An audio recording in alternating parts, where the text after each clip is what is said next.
Thank you very much. My fellow Americans, as President of the United States, my highest obligation is to ensure the safety and security of the American people.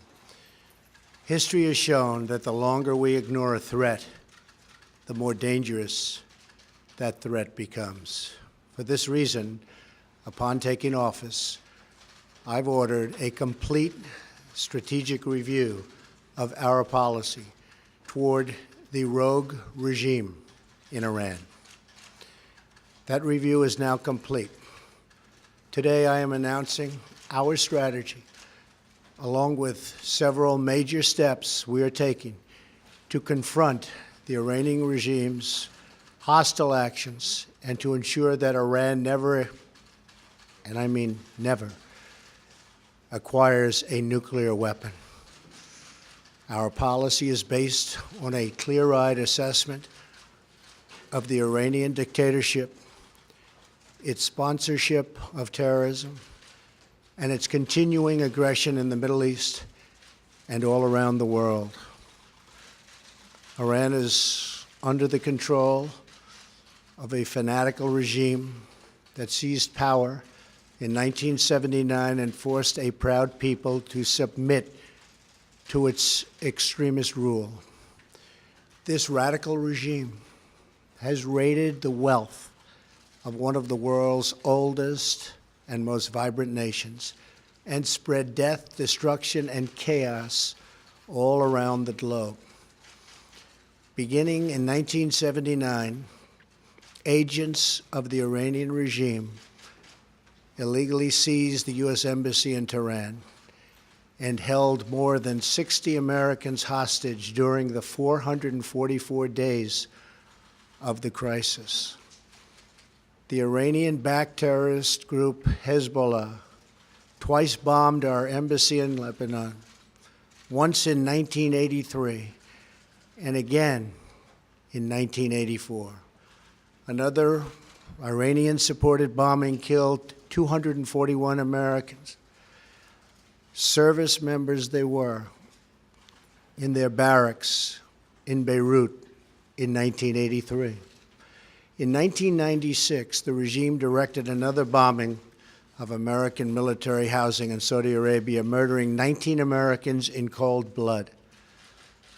Iranian proxies provided training to operatives who were later involved in al-Qaeda's bombing of the American embassies in Kenya, Tanzania, and 2 years later killing 224 people and wounding more than 4,000 others.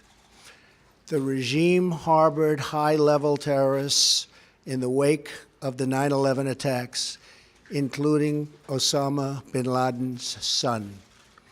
In Iraq and Afghanistan, groups supported by Iran have killed hundreds of American military personnel. The Iranian dictatorship's aggression continues to this day. The regime remains the world's leading state sponsor of terrorism and provides assistance to al-Qaeda, the Taliban, Hezbollah, Hamas, and other terrorist networks. It develops, deploys, and proliferates missiles that threaten American troops and our allies. It harasses American ships and threatens freedom of navigation in the Arabian Gulf and in the Red Sea. It imprisons Americans on false charges, and it launches cyber attacks against our critical infrastructure, financial system, and military. The United States is far from the only target of the Iranian dictatorship's long campaign of bloodshed. The regime violently suppresses its own citizens. It shot unarmed student protesters in the street during the Green Revolution. This regime has fueled sectarian violence in Iraq and vicious civil wars in Yemen and Syria. In Syria, the Iranian regime has supported the atrocities of Bashar al-Assad's regime and condoned Assad's use of chemical weapons against helpless civilians, including many, many children. Given the regime's murderous past and present, we should not take lightly its sinister vision for the future. The regime's two favorite chants are death to America and death to Israel. Realizing the gravity of the situation, the United States and the United Nations Security Council sought over many years to stop Iran's pursuit of nuclear weapons with a wide array of strong economic sanctions. But the previous administration lifted these sanctions just before what would have been the total collapse of the Iranian regime through the deeply controversial 2015 nuclear deal with Iran. This deal is known as the Joint Comprehensive Plan of Action, or JCPOA. As I have said many times, the Iran deal was one of the worst and most one-sided transactions the United States has ever entered into. The same mindset that produced this deal is responsible for years of terrible trade deals that have sacrificed so many millions of jobs in our country to the benefit of other countries. We need negotiators who will much more strongly represent America's interests. The nuclear deal threw Iran's dictatorship a political and economic lifeline, providing urgently needed relief from the intense domestic pressure the sanctions had created. It also gave the regime an immediate financial boost, and over $100 billion its government could use to fund terrorism. The regime also received a massive cash settlement of $1.7 billion from the United States, a large portion of which was physically loaded onto an airplane and flown into Iran. Just imagine the sight of those huge piles of money being hauled off by the Iranians, waiting at the airport for the cash. I wonder where all that money went. Worst of all, the deal allows Iran to continue developing certain elements of its nuclear program, and importantly, in just a few years, as key restrictions disappear, Iran can sprint towards a rapid nuclear weapons breakout. In other words, we got weak inspections in exchange for no more than a purely short-term and temporary delay in Iran's path to nuclear weapons. What is the purpose of a deal that, at best, only delays Iran's nuclear capability for a short period of time? This, as President of the United States, is unacceptable. In other countries, they think in terms of 100-year intervals, not just a few years at a time. The saddest part of the deal for the United States is that all of the money was paid up front, which is unheard of, rather than at the end of the deal when they have shown they've played by the rules. But what's done is done, and that's why we are where we are. The Iranian regime has committed multiple violations of the agreement. For example, on 2 separate occasions, they have exceeded the limit of 130 metric tons of heavy water.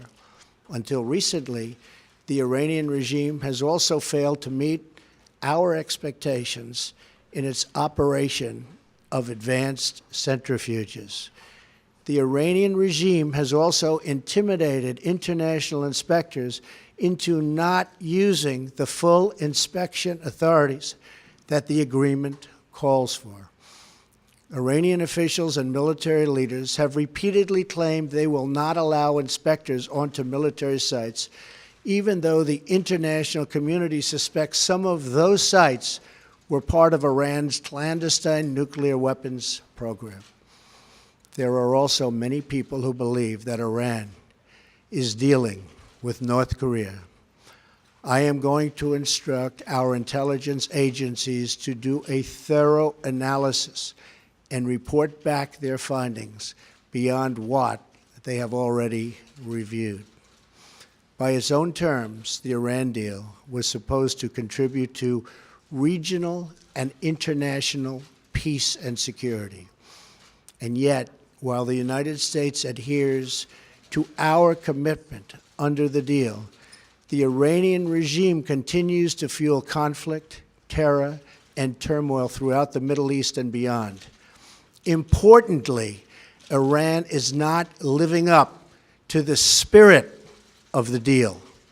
So today, in recognition of the increasing menace posed by Iran, and after extensive consultations with our allies, I am announcing a new strategy to address the full range of Iran's destructive actions. First, we will work with our allies to counter the regime's destabilizing activity and support for terrorist proxies in the region. Second, we will place additional sanctions on the regime to block their financing of terror. Third, we will address the regime's proliferation of missiles and weapons that threaten its neighbors' global trade and freedom of navigation. And finally, we will deny the regime all paths to a nuclear weapon. Today, I'm also announcing several major steps my administration has taken in pursuit of this strategy. The execution of our strategy begins with the long overdue step of imposing tough sanctions on Iran's Islamic Revolutionary Guard Corps. The Revolutionary Guard is the Iranian Supreme Leader's corrupt personal terror force and militia. It has hijacked large portions of Iran's economy and seized massive religious endowments to fund war and terror abroad. This includes arming the Syrian dictator, supplying proxies and partners with missiles and weapons to attack civilians in the region, and even plotting to bomb a popular restaurant right here in Washington, D.C. I am authorizing the Treasury Department to further sanction the entire Islamic Revolutionary Guard Corps for its support for terrorism and to apply sanctions to its officials, agents, and affiliates. I urge our allies to join us in taking strong actions to curb Iran's continued dangerous and destabilizing behavior, including thorough sanctions outside the Iran deal that target the regime's ballistic missile program in support for terrorism and all of its destructive activities, of which there are many. Finally, on the grave matter of Iran's nuclear program, since the signing of the nuclear agreement, the regime's dangerous aggression has only escalated. At the same time, it has received massive sanctions relief while continuing to develop its missiles program. Iran has also entered into lucrative business contracts with other parties to the agreement. When the agreement was finalized in 2015, Congress passed the Iran Nuclear Agreement Review Act to ensure that Congress's voice would be heard on the deal. Among other conditions, this law requires the president or his designee to certify that the suspension of sanctions under the deal is appropriate and proportionate to measure and other measures taken by Iran to terminate its illicit nuclear program. Based on the factual record I have put forward, I am announcing today that we cannot and will not make this certification. We will not continue down a path whose predictable conclusion is more violence, more terror, and the very real threat of Iran's nuclear breakout. That is why I am directing my administration to work closely with Congress and our allies to address the deal's many serious flaws so that the Iranian regime can never threaten the world with nuclear weapons. These include the deal's sunset clauses that in just a few years will eliminate key restrictions on Iran's nuclear program. The flaws in the deal also include insufficient enforcement and near total silence on Iran's missile programs. Congress has already begun the work to address these problems. Key House and Senate leaders are drafting legislation that would amend the Iran Nuclear Agreement Review Act to strengthen enforcement, prevent Iran from developing an internet, and this is so totally important, an intercontinental ballistic missile, and make all restrictions on Iran's nuclear activity permanent under U.S. law. So important. I support these initiatives. However, in the event we are not able to reach a solution working with Congress and our allies, then the agreement will be terminated. It is under continuous review, and our participation can be canceled by me as president at any time. As we have seen in North Korea, the longer we ignore a threat, the worse that threat becomes. It is why we are determined that the world's leading sponsor of terrorism will never obtain nuclear weapons. In this effort, we stand in total solidarity with the Iranian regime's longest-suffering victims, its own people. The citizens of Iran have paid a heavy price for the violence and extremism of their leaders. The Iranian people long to, and they just are longing to reclaim their country's proud history, its culture, its civilization, its cooperation with its neighbors. We hope that these new measures directed at the Iranian dictatorship will compel the government to reevaluate its pursuit of terror at the expense of its people.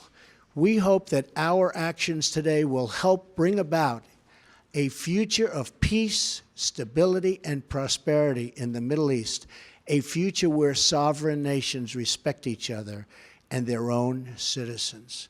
We pray for a future where young children, American and Iranian, Muslim, Christian, and Jewish, can grow up in a world free from violence, hatred, and terror. And until that blessed day comes, we will do what we must to keep America safe. Thank you, God bless you, and God bless America. Thank you.